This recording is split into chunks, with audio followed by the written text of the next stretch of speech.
بسم اللہ الرحمن الرحیم۔ السلام علیکم۔ جو شخص یہ دعا پڑھے گا اس کی 70 قسم کی مصیبتوں اور نقصانات سے حفاظت ہوگی انشاءاللہ، اور ان میں ادنیٰ درجے کی مشکل فقر و فاقہ ہے۔ دعا یہ ہے: لا حول ولا قوت الا باللہ ولا منجا من اللہ الا الیہ۔ اس کا ترجمہ یہ ہے: گناہوں سے حفاظت اور اطاعت پر قوت صرف اللہ کی مدد سے ہوتی ہے، اور اللہ کے سوا کہیں نجات کے لیے پناہ گاہ نہیں ہے۔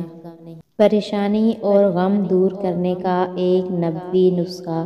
حضرت انس بن مالک رضی اللہ تعالیٰ عنہ فرماتے ہیں کہ نبی پاک صلی اللہ علیہ وآلہ وسلم جب نماز سے فارغ ہوتے تو دایاں ہاتھ سر پر پھیرتے اور فرماتے: بسم اللہ الذی لا الہ الا هو الرحمن الرحیم، اللہم اذہب عنی الہم والحزن۔